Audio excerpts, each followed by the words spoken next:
और अब खबरें तफसील से। प्रयागराज में मेडिकल के लिए ले जाते वक्त अतीक अहमद और उनके भाई अशरफ अहमद का गोली मारकर कत्ल कर दिया गया। अतीक और अशरफ पर 3 बदमाशों ने फायरिंग की जो कि मीडिया एहलकार बनकर आए थे।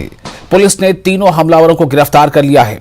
इस हमले में एक पुलिस कांस्टेबल भी जख्मी हुआ है।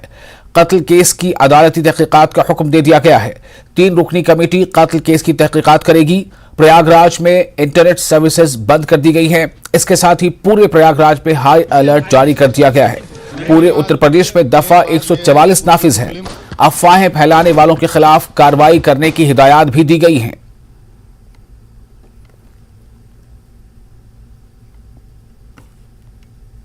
मैंडेटरी लीगल रिक्वायरमेंट के तहत में इनको मेडिकल के लिए लाया गया था और मीडिया के लोग पत्रकार जो है साथ में थे और बाइट ले रहे थे।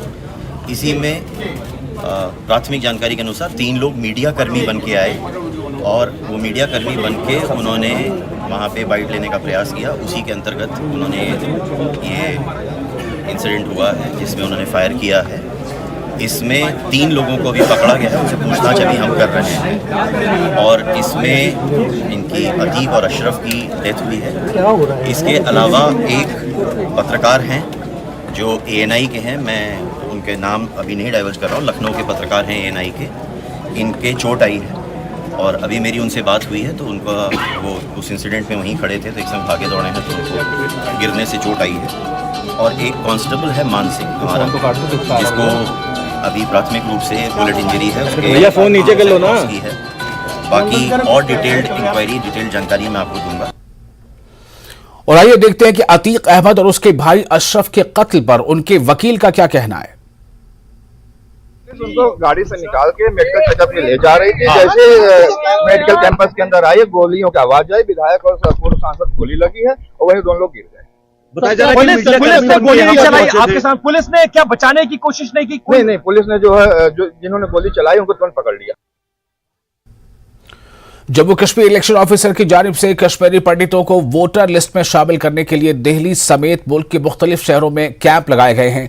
दिल्ली के पृथ्वीराज रोड पर वाक़ जम्मू कश्मीर हाउस में भी एक कैंप का इनेकाद किया गया है। यह कैंप 15 से 20 अप्रैल तक चलेगा। कश्मीरी पंडित जिनकी उम्र 18 साल से जायद है कैंप में शामिल होने के लिए पहुंच रहे हैं। डोमिसाइल और माइग्रेशन सर्टिफिकेट देने की सहूलत भी मुहैया की गई है। इसके अलावा आयुष्मान कार्ड भी दिया जा रहा है। कैंप का एहतमाम जम्मू कश्मीर रिलीफ डिपार्टमेंट ने किया है। रिलीफ डिपार्टमेंट के डिप्टी कमिश्नर देवेंद्र सिंह का कहना है कि महकमे के अफसरान फरीदाबाद, शालीमार बाग जैसे इलाकों में भी पहुंचेंगे। कैंप पहुंचने वाले कश्मीरी पंडितों को आयुष्मान कार्ड दिया जा रहा है, लेकिन दिल्ली में रजिस्टर्ड होने वालों को कार्ड की सहूलत नहीं मिल रही है, जिसकी वजह से बहुत से कश्मीरी पंडित परेशान हैं और हुकूमत से कार्ड फराहम किए जाने की इल्तिजा कर रहे हैं।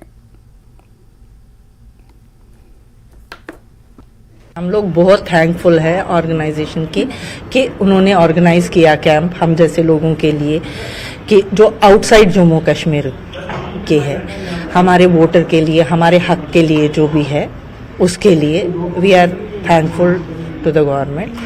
हमारे जो वोटर कार्ड वगैरह वहाँ के हैं वो दे रहे हैं और बाकी जो भी आयुष्मान वगैरह दे रहे हैं। क्या एक्सपीरियंस रहा, कैसे बना, कितने? The best.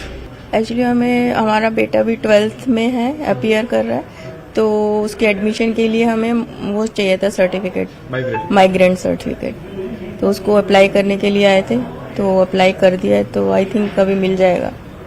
कितना मुश्किल था जो यहाँ इजी है? क्या पहले क्या दिक्कत आ रही थी? नहीं, यहाँ पर जो डोमिसाइल इशू हुए थे उसको आई थिंक जम्मू जाना पड़ता, पर ये कैंप लग गया है यहाँ पर तो इसीलिए इजी हो गया थोड़ा। ये हमारी जो यूटी गवर्नमेंट है, हमारे जो चीफ इलेक्टोरल ऑफिसर हैं पांडुरंग पोले साहब, उन्होंने हमें रिलीफ डिपार्टमेंट को ये डायरेक्शन दी है कि कमिश्नर साहब और डिप्टी कमिश्नर की सदारत में टीम्स जो हमारे कश्मीरी माइग्रेंट भाई जो अलग अलग स्टेट्स में रह रहे हैं और जिन किसी वजह से अपना वोटर कार्ड नहीं बना पाए हैं और इस प्रोसेस में आपको इन्वॉल्व नहीं कर पाए हैं और आज तक इलेक्शन में जो वोट कास्ट करने का इनका अडल्ट फ्रेंचाइज राइट जो होता है वो उसको एक्सरसाइज नहीं कर पाए हैं, तो जहाँ जहाँ ये लोग हैं, जिस स्टेट में ये लोग हैं, वहाँ पे ये लोग जाएं और हम लोगों को डायरेक्शन दी गई है कि हमारी टीम कॉन्स्टिट्यूट की गई है। जैसे हमारे कमिश्नर साहब मुंबई गए हैं, पूना गए हैं, अहमदाबाद गए हैं और मेरी सदारत में टीमें, जैसे मैं चंडीगढ़ अभी होके आया हूँ, वहाँ पे हमें बहुत अच्छा रिस्पांस मिला है। अभी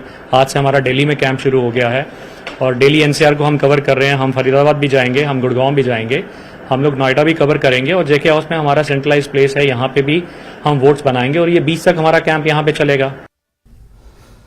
इलेक्शन कमीशन ऑफ इंडिया